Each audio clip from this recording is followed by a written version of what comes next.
Today we'll be looking at a few more applications, so a few more word problems for quadratics.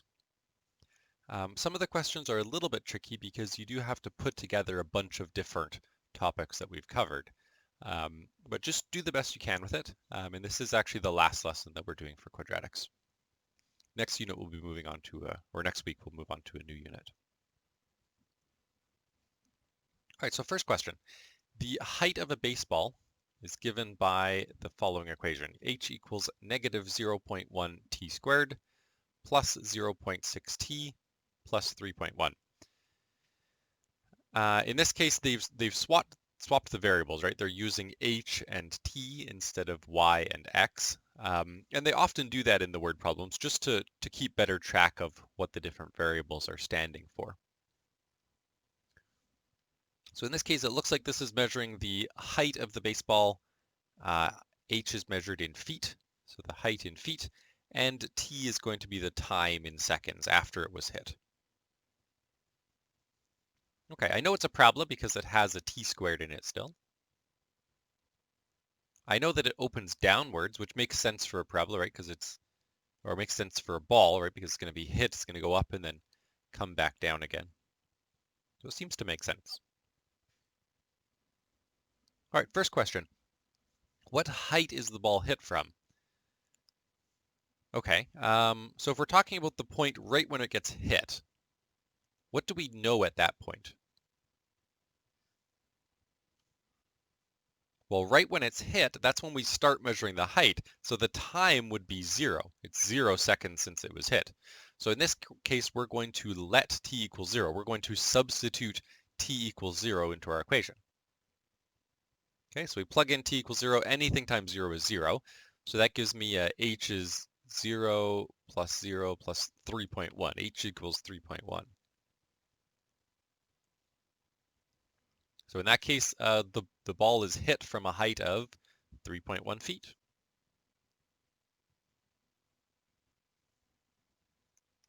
All right, next question. When does the ball hit the ground? All right, so once again, think about, okay, when the ball is hitting the ground, what do you know at that point? Well, if the ball is on the ground, or if it's hitting the ground, we know that the height would have to be 0. So in this case, let h equal 0.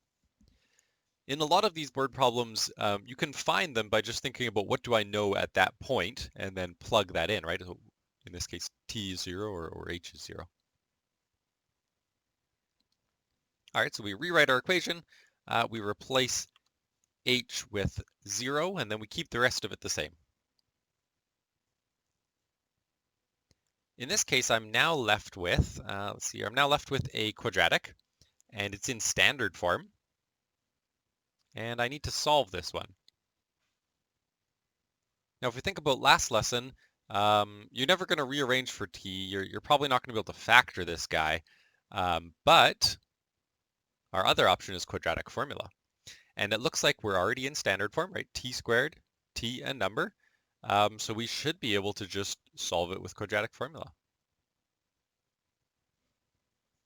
In this case, my a value is negative 0.1. My b value is 0.6. My c value is 3.1. So we go to our quadratic formula, and we plug that guy in.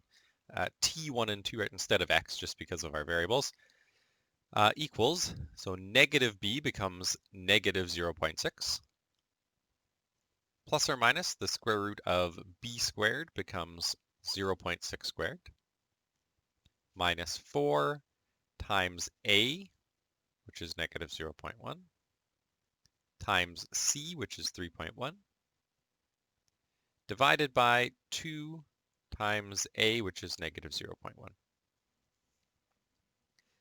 At this point, we just need to solve the rest of the quadratic formula. We just need to simplify that down. So thinking about last lesson, we always start inside of the square root when we're simplifying.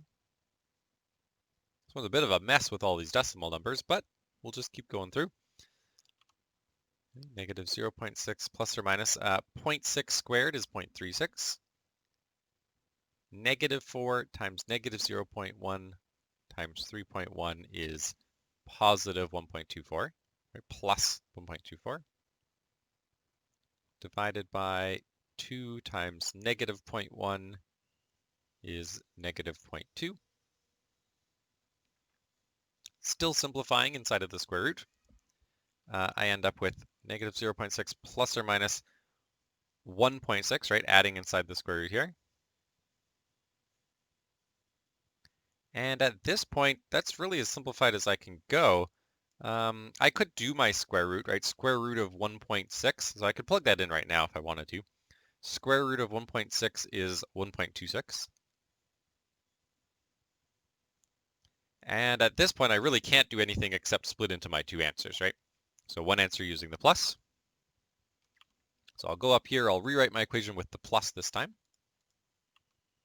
So negative 0.6 plus 1.26 over negative 0.2.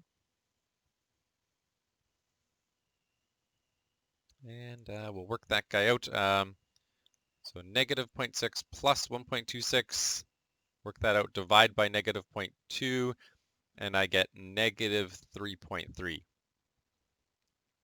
So hold on, when does the ball hit the ground? At negative 3.3 seconds? Before it was hit? Okay, hold on. Negative time doesn't make sense. So I just crossed that answer out.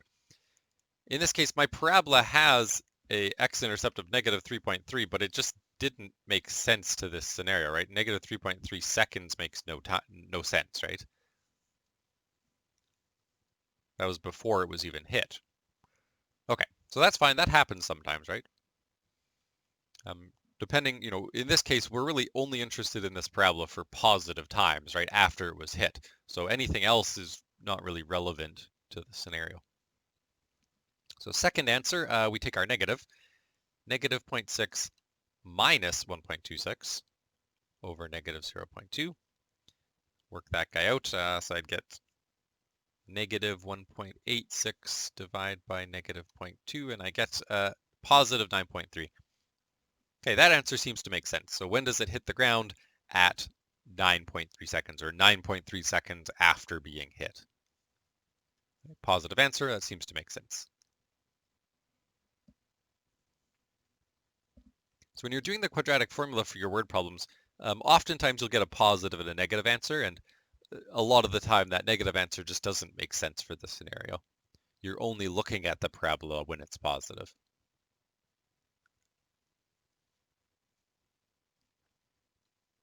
All right, let's quickly graph this out and just see if we're on the right track here.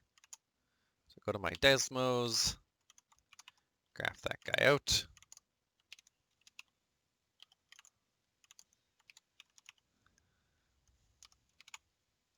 All right, so there's my parabola. We found out that it started at 3.1 feet. Yep. We found out that it's hitting the ground after 9.3 seconds, right? We rounded a little bit. And yeah, we're really only interested in the parabola in this area, right? Because the scenario only makes sense when time and height are positives, right? Okay. We also found this other x-intercept, right? This negative 3.3, but that part of the parabola doesn't really make sense for our scenario. All right, so far so good. Seems to be working out. Last part. What is the maximum height of the ball? And when does it reach maximum height?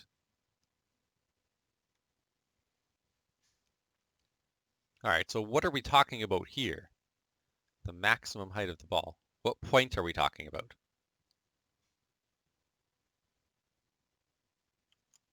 Well, the maximum height is going to be the vertex, right? So if we want to find the maximum height and when that maximum occurred, we're really looking for the vertex. And hopefully my graph isn't giving away the answer here, but we'll, if you were stuck, you might try and graph it a little bit to kind of help yourself out. All right, so let's see here. What information do we have? Well, we have our x-intercepts. If you think back to last week, if you know your x-intercepts, you can always use those to find your vertex.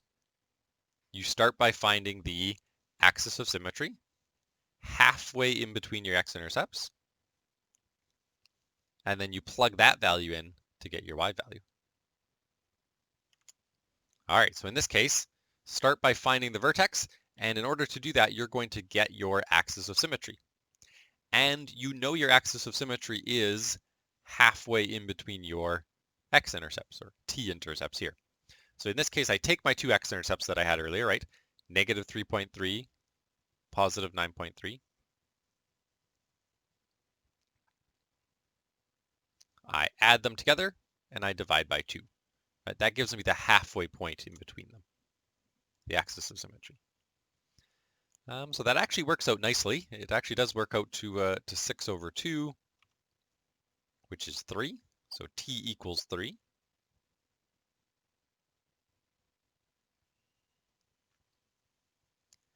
Right? I know that my vertex is somewhere along that line there, right?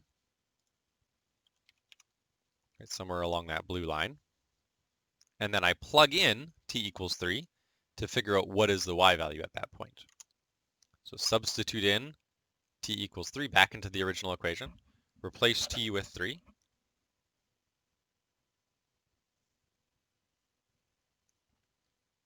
Solve that, and I got h is 4. So that means my vertex is 3 and 4. And that tells me that after 3 seconds, there was a maximum height, and it was 4 feet.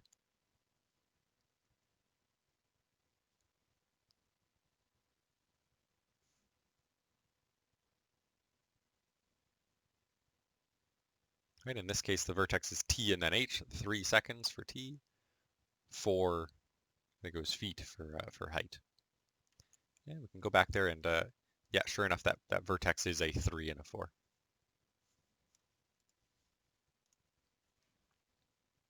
So we really know everything about this parabola now, and all of these major points, which describe when it was, or what height it was launched from, when it hit the ground, and when it got to a maximum height, and what that maximum height was. So in these word problems, you're really always looking for either initial values, x-intercepts, or vertexes.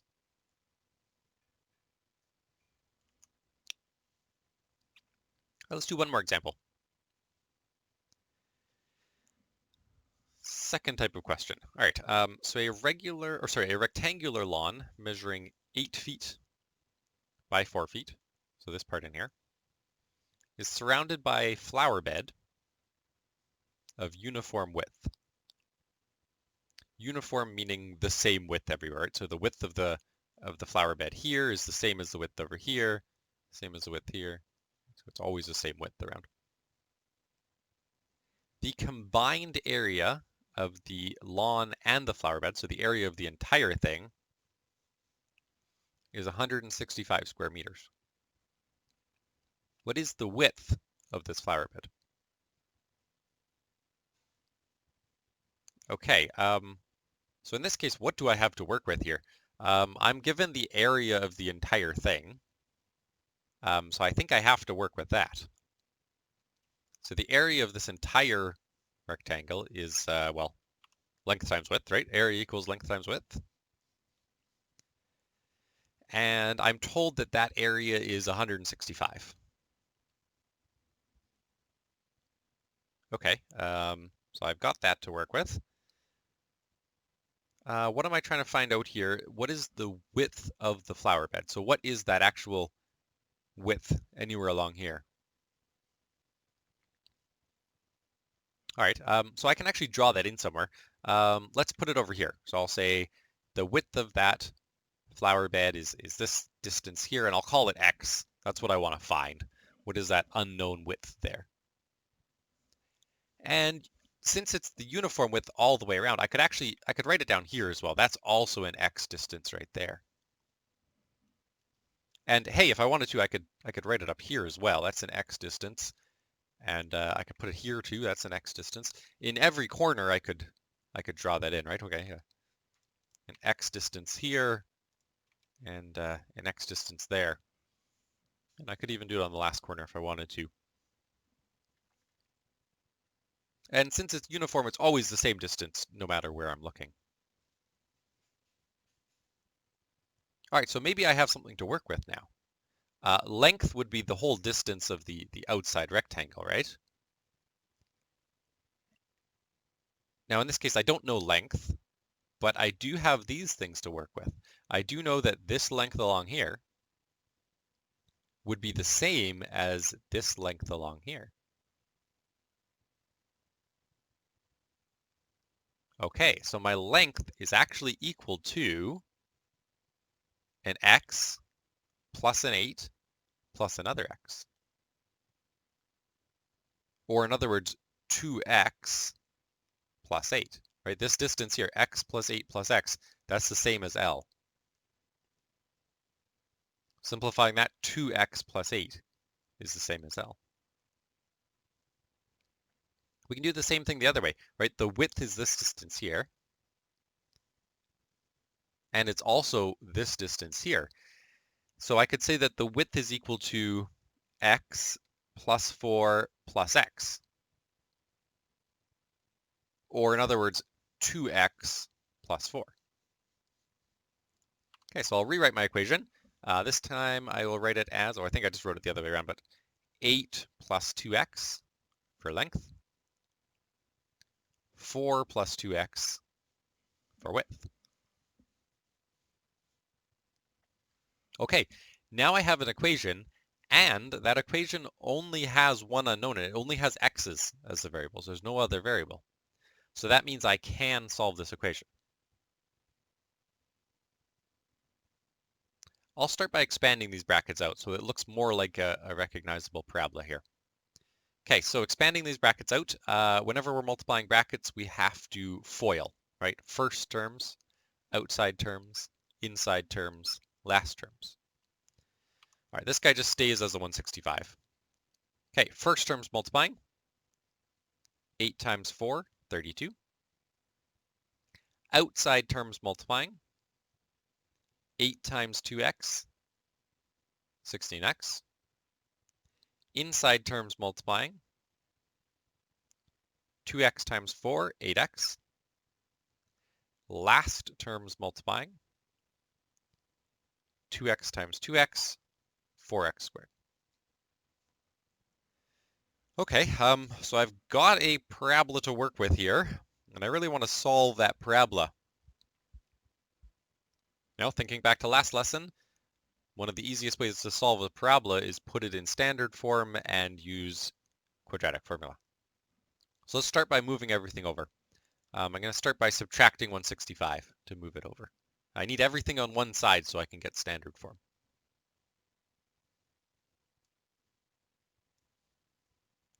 All right, so that leaves me with 0 equals, I can join these guys, negative 133,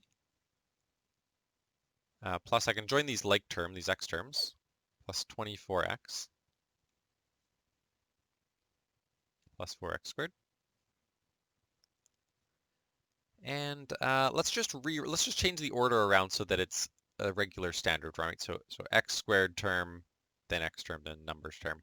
Just keep the sign in front, right? So positive 4x squared plus 24x minus 133.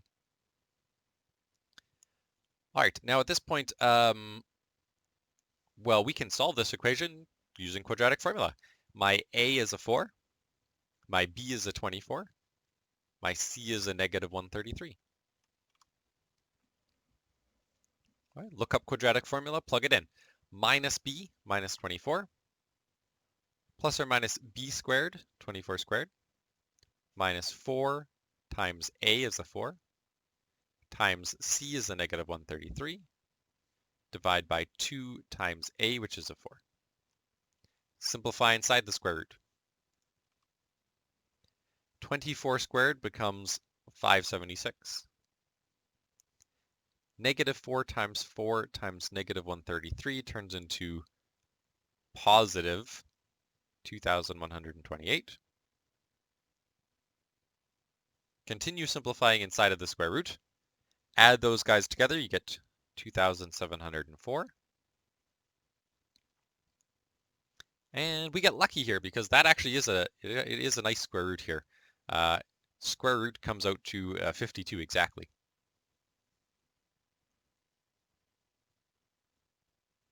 And at this point, we're ready to split into our two answers.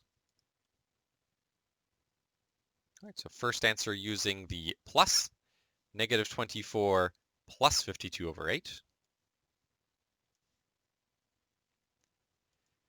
That gives us 3.5. Now we're talking about a width of a garden, so 3.5 meters. Yeah, okay. Negative answer, so our second answer comes from the negative sign, so negative 24 minus 52 over 8.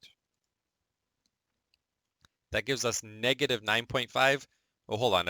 A garden can't be negative wide, so I just throw that answer out, right? It doesn't make sense for this scenario. So in this case, my x value was 3.5. The width of that garden was 3.5. And I think it was measured in meters, so that width there was 3.5 meters everywhere. Right?